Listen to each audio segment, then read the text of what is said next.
안녕하세요. 딥다이브입니다. 당신을 위한 맞춤형 지식 탐험. 오늘은 바로 그 얘기. 이재명 정부의 민생회복 소비 쿠폰 정책을 깊숙이 들여다볼 시간입니다. 당신이 공유해 주신 오사전TV 팟캐스트 같은 자료들 보면서 핵심만 딱딱 짚어볼게요. 네, 이게 지금 워낙 규모가 크잖아요. 총 30조가 넘는 추경이고 그중 절반 가까이가 소비 쿠폰이니까요. 과연 이 정책이 지금 어려운 경제 상황에서 당신 같은 시민들의 숨통을 좀 키워주고 또 경제 전반에 활력을 불어넣을 수 있을지, 아니면 뭐 그냥 잠깐 효과 있다 말고 재정 부담만 키우는 건 아닌지, 그 핵심적인 내용과 논쟁점들 오늘 제대로 파헤쳐보는 게 저희 목표입니다. 좋습니다. 그럼 바로 한번 시작해보죠. 이 정책, 도대체 왜 지금 이 시점에 나온 걸까요? 배경부터 좀 짚어주시죠. 역시 가장 큰 건 그거겠죠. 계속되는 경기 침체. 특히 작년 말부터 이거 상황이 좀 심상치 않다, 이런 위기감이 커진 것 같아요. 거기다 물가는 계속 오르죠. 가계부채 부담은 점점 늘어나죠. 뭐 치킨 재료비가 10,000원 넘어서 5,000원짜리 치킨을 이제 팔 수도 없다는 얘기까지 나오잖아요.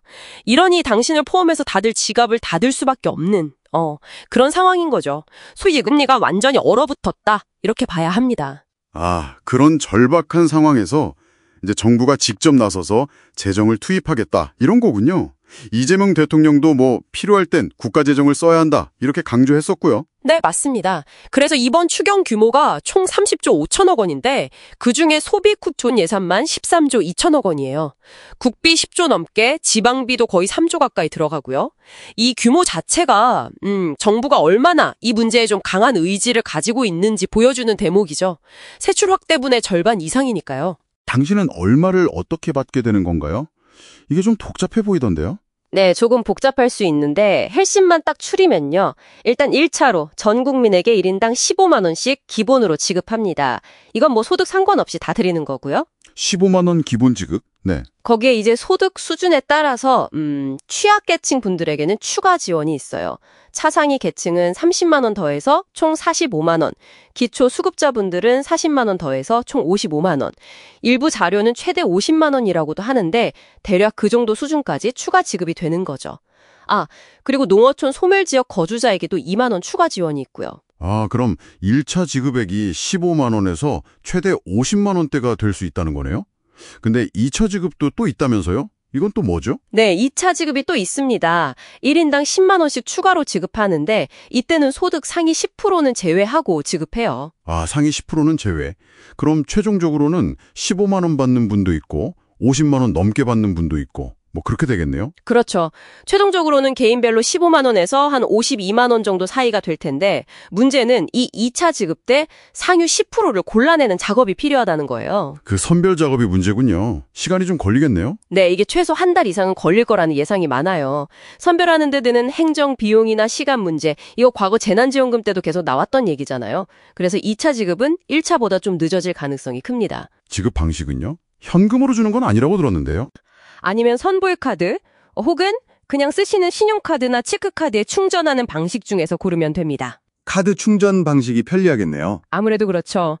신청하면 며칠 내로 충전되고 잔액 알림 문자도 보내준다고 하니까요. 지급 시기는 일단 정부 목표는 국회에서 추경안이 통과되고 나면 빠르면 7월 중에는 1차 지급을 시작한다는 겁니다. 이 쿠폰 말고도 다른 정책들이 같이 묶여서 추진된다고요? 단순히 돈만 푸는 건 아니다, 이런 얘기 같은데 어떤 것들이 있나요? 네, 그 점도 중요합니다. 이게 그냥 쿠폰 뿌리고 끝! 이게 아니라 연계 정책들이 있어요. 예를 들어 지역화폐 발행을 더 늘리고 할인율도 7%에서 최대 15%까지 확대해서 당신이 이 쿠폰을 동네 상점에서 쓰도록 유도하는 거죠. 지역 상권 활성화 목적이군요. 그렇죠. 그리고 또 하나 주목할 만한 게 채무 조정, 이른바 배드뱅크인데요. 7년 이상 된 5천만 원 이하 장기 연체 채무를 정부가 사들여서 정리해 주는 거예요. 가계 부실 채권을 좀 덜어줘서 소비 여력을 만들어주려는 시도죠. 소비 여력을 조금이라도 더 확보해 주려는 거군요. 네, 그런 맥락입니다. 그 외에도 AI 생태계 조성이나 벤처 지원 같은 신산업 투자에 1조 원 넘게 투입하고요.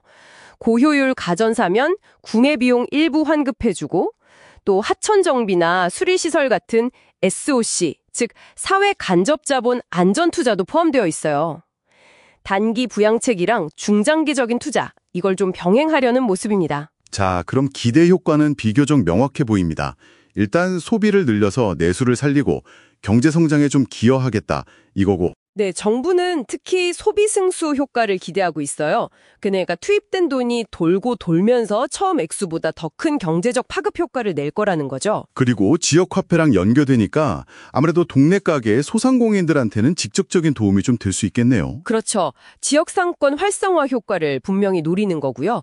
또 하나는 이제 차등 지급을 통해서 취약계층의 민생 부담을 덜어주고 불평등을 좀 완화하겠다 이런 명분도 내세우고 있습니다. 공평성 차원에서도 접근하는 거죠. 자, 그런데 기대가 큰 만큼 비판이나 우려의 목소리도 상당히 높습니다. 가장 먼저 나오는 얘기는 역시 나라빈 문제 아니겠어요? 정확합니다. 그게 가장 큰 우려 지점이죠. 지금 국가 채무가 이미 1,300조 원에 육박한다고 하잖아요.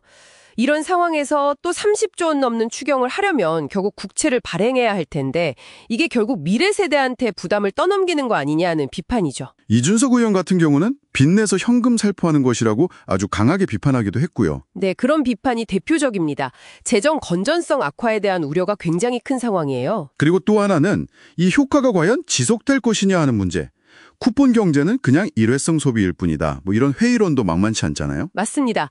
이게 단기적으로는 분명 소비를 촉진하는 효과가 있겠지만 이걸로 지금의 구조적인 경기 침체를 해결할 수 있는 근본적인 대책이냐, 여기에 대해서는 의문부호가 많이 붙는 거죠.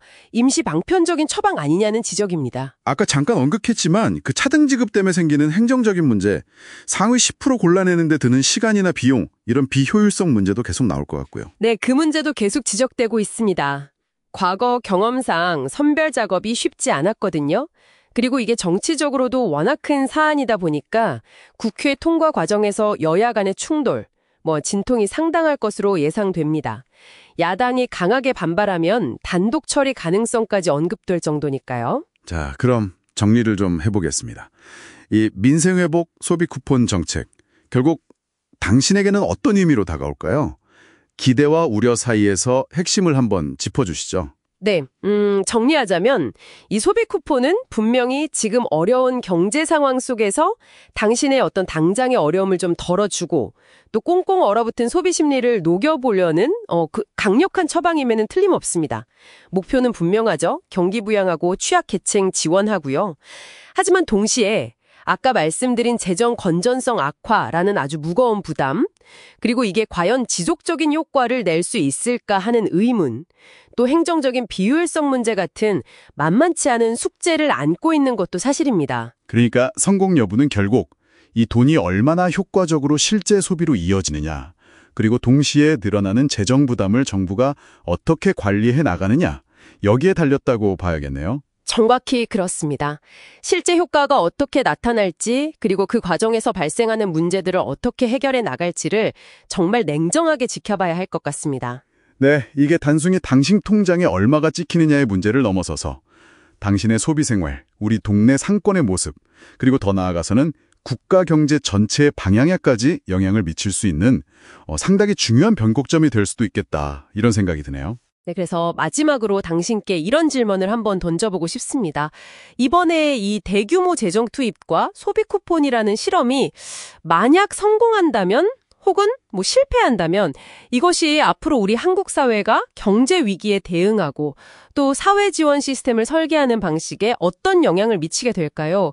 예를 들어 AI 같은 미래 산업에 대한 투자나 자본시장의 공정성을 회복하려는 노력 같은 장기적인 과제와 이런 단기적인 현금성 지원 사이에서 우리는 앞으로 어떤 균형점을 찾아 나가야 할까요? 한 번쯤 고민해 볼 만한 질문인 것 같습니다. 네, 깊은 고민거리를 던져주셨네요.